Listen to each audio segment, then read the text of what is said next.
Pessoas, mas dando continuidade, e aí eu falei para vocês que nós iríamos retirar algumas lições desse momento em que Esaú está indo até o seu irmão com 400 homens ou com um exército. Lembra que eu falei que Jacó ele vai se perturbar, ele vai sentir medo, e ele vai dividir o seu clã em dois.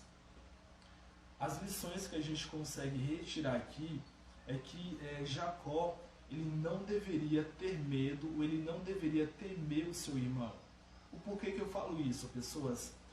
Jacó ele tinha acabado de ter um encontro com seres celestiais. Ele havia recebido, entre aspas, a visita de anjos. Lembra que eu falei que ele vai receber a visita desses anjos, e aí devido a essa visita, ele acreditava que o local que ele estava era o acampamento de Deus.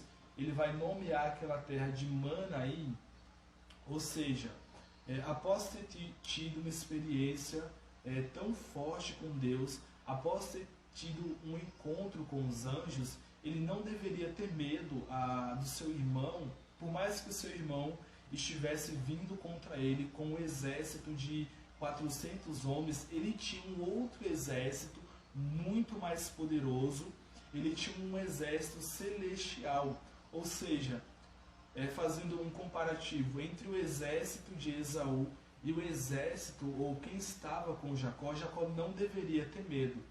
E Deus já havia mostrado esses seres a Jacó, e nesse momento, ao invés de Jacó ele confiar em Deus e ele saber que anjos o acompanhavam e que nenhum mal iria acontecer com ele, ele vai fraquejar na fé.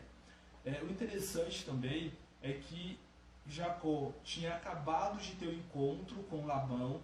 Labão tinha dito para Jacó que Deus apareceu a ele em sonho.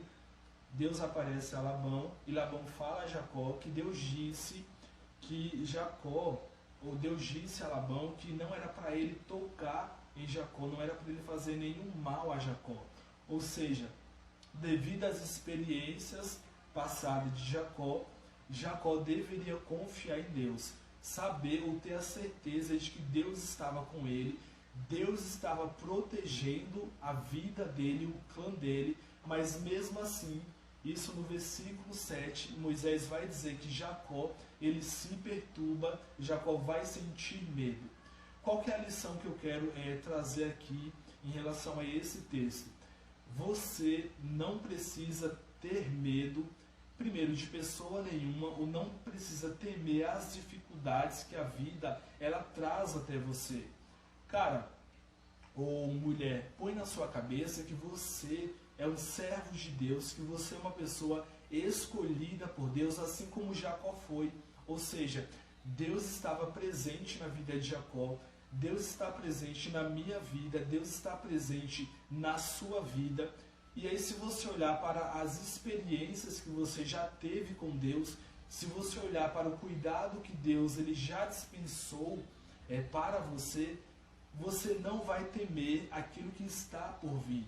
O que eu quero colocar para você aqui é para você não ter medo e você confiar em Deus, porque você tem a presença de Deus na sua vida, você tem, assim como Jacó, um exército de anjos que cuida de você, que protege você.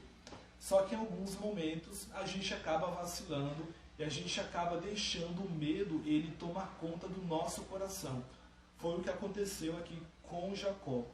Ele vai duvidar de Deus, ele vai permitir que o medo tome conta dele.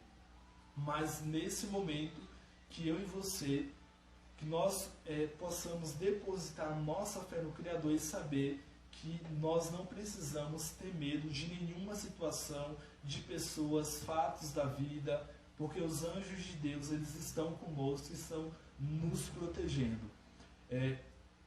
Fazendo aí uma comparação, Jacó estava diante de 400 homens, mais o seu irmão. Aquilo que a gente enfrenta hoje talvez não seja um exército como o exército que estava com Esaú. São outras dificuldades, mas mesmo assim a gente tem que manter a nossa fé firme, a gente deve permanecer confiando em Deus.